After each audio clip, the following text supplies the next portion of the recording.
Mobilization Ghana Limited. 6. Kwejo Damwa, former Commissioner of the Customs Division of Ghana Revenue Authority and Member of Parliament for German South constituency. As part of the process, the OSP will seek to recover the financial loss caused to the Republic from the persons listed above. Also, the OSP will recover a total amount of 125 million cedis from SML by way of a disgorgement of unjust enrichment of overpayment by the return of the benefit of this amount it obtained unfairly at the expense of the Republic. This amount was arrived on 2 considerations. First, the participation of SML in the public revenue assurance regime was based on largely undeserved automatic payments detached from performance. Second, the figure was adjusted on a quantum meru basis. This is a legal doctrine that developed the English common law as a form of implied contract or quasi-contract to ensure that the person who conferred a benefit on another received compensation, even when no valid contract existed. The courts introduced the doctrine as an equitable remedy to prevent unjust enrichment, recognizing that fairness sometimes required payment even without an enforceable agreement. In the present context, the OSP configured the doctrine in respect of adjusting the fair value of the investments made by SML in pursuance of performing its obligations under the various contracts, even where the contracts were procured unlawfully and even where services were minimally performed or not performed at all, on the back of SML's reasonable expectations created under the various contracts which were awarded to it by high-ranking public officials who represented ostensible authority and statutory and regulatory compliance to that private company. The investments include the setting up and maintenance of 2 offices by SML, one in Accra and the other in Tema, the hiring of employees, the payment of the employees' salaries and attendant statutory payments, the acquisition of vehicles, the acquisition of and installation of ultrasonic meters and automatic tank gauges, and the procurement of a transaction value assessment system, TVAS. Now, as I say, mu and a special prosecutor, Irakisi Ejaben ese, wamo share se enchekra, wamo any office of the special prosecutor no, wamo any attorney general office no can boom said yebeya, kane photo sound for Irakin Furiata, wamo edinebe kwa kupium ewo court and tansan wamo dia bono no, court besha siye akan nasem. The past few weeks, we are once again drawing negative flag that we who put him on our list of wanted persons, that the OSP that declared him wanted, that the OSP that declared him a fugitive from justice, that the OSP that went to Interpol in record time of 48 hours and placed him on Interpol's red notice, we were stalling the case and that we were wasting time. But once again, as I said, we knew what we were doing and we knew what we were waiting for. And last week when the Attorney General addressed the media, he said something very poignant.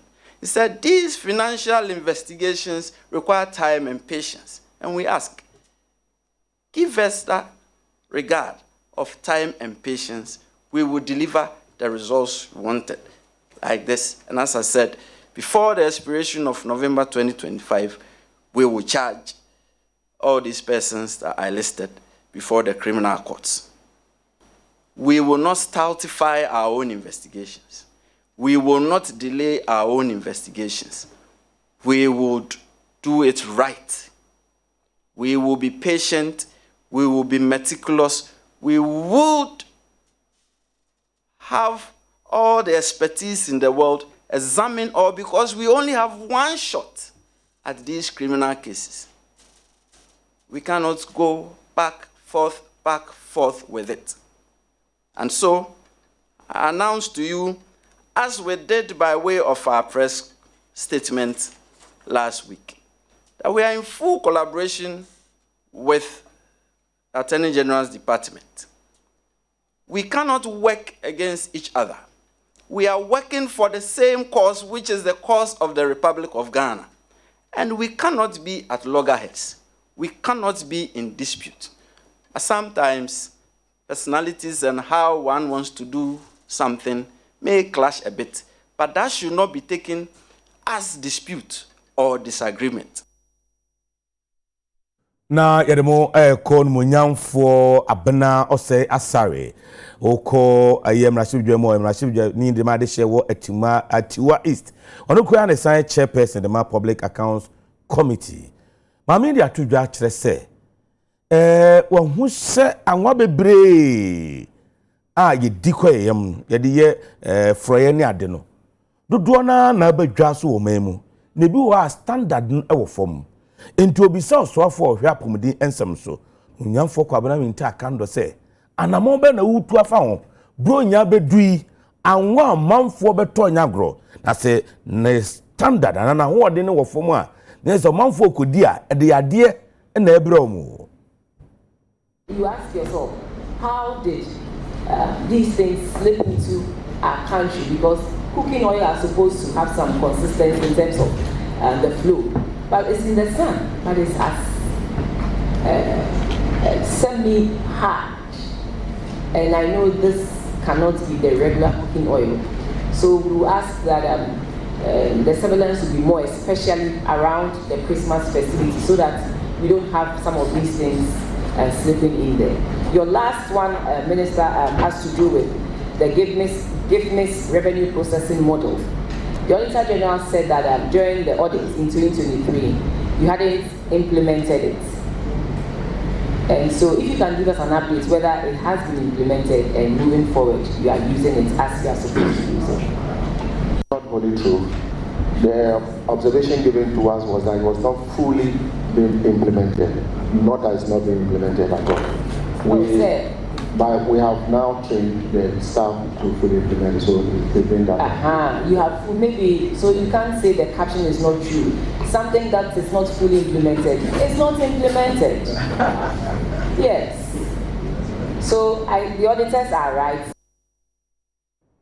Yafa ni enchiremu ewo Kumase Santase na manebo ayensaka ene ewie se wode wani epiemu ewo China City Mall ya chese ewo Santase ewo Asante Mantemu eja atom amajapade ahye dwurube ya chese enye asem ketwa.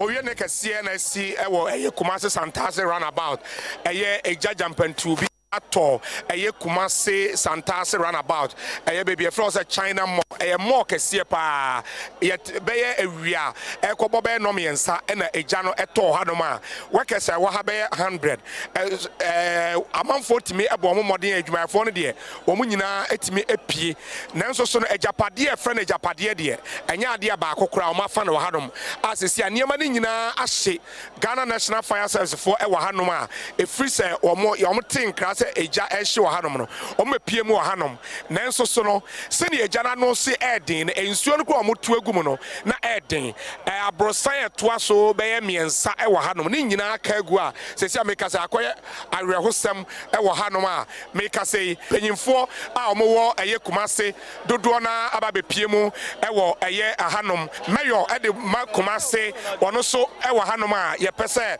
ye ne na etwetwe enkomo bana bompacho ye ma wakwa baba UTV so wada Roma ye nim se obai we enti na obai na so far obedru ano ye beka se we initial comment die na wo ka me initial comment ya de so de timamfo no se ekoba se ye twika ne ye tenwen se ye police motor se ye ambulance se ye fire tender aya ye mbie makwan mu enda if you say obi a wode nwenwen ko bia no ha wo bi na okwa akoso ano se fire tenders ne tinkra no omunya easy access a eka megidi se nke bia nke be kakra omunya easy access nti oba bedru ano na enioma no agense mo nze ahanso no enoma na ewo esro furniture ni sa nyanya fuels for fire iti ebasa na agense ebio from next week ye be ne fire service department bedin kita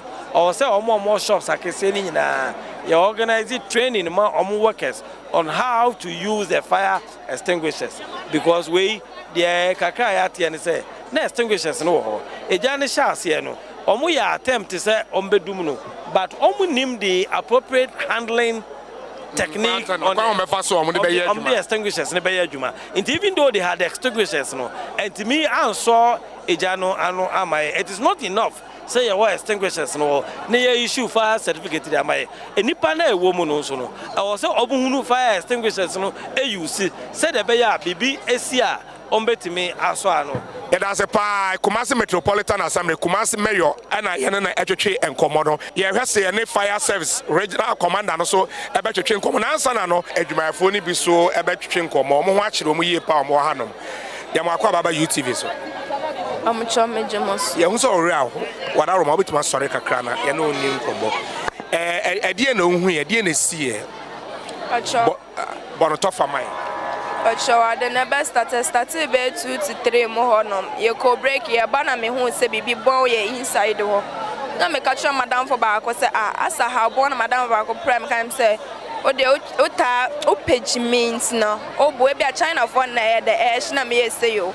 Say nearby age na holding me who say boys need dream me care free abroad sign it's near some side then I'm fire now madam need dream the cabana can give to car say bibi boss how house on an air then ash nti any hour animu and baby an ash na wa bon nti who say I don't know ye inside when you na ye tum tent man fa hwe any pie ska ene neema enenya omode ba fridge bed 20 TV monophones Nina she and me and fashe we schools na papa we adwuma we na medesha me ne me ma me kakla akla ehwe se anke ne Ghana National Fire Service for nankasa no panyimpa ono owo asantemantema wa hanom a ye pese ye ne no etwetwe nkomo just a quick ayipe na commander wa brain so ya na ye be ne sa commander ye ma wo adwo e de ba UTV so ye won so wa kasapa wa bre e na adwuma na wo ye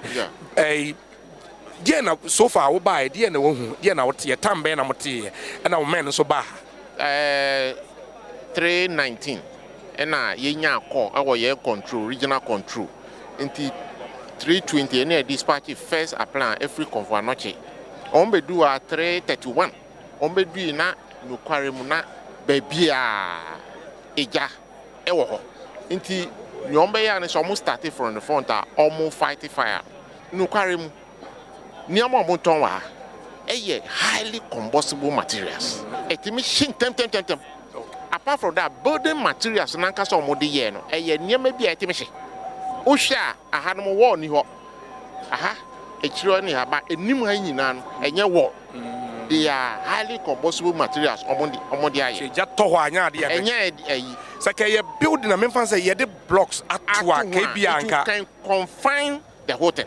It can confine the whole thing. But when we share the flow, I call first floor no, and your concrete. Into a my pressure about na one change no. Into one change where one say a crack it and a tilt it because support na is anke holding no. Any and no na ama a jano. I shin tem. Nti aha na ye de mo besi e was Santase China more.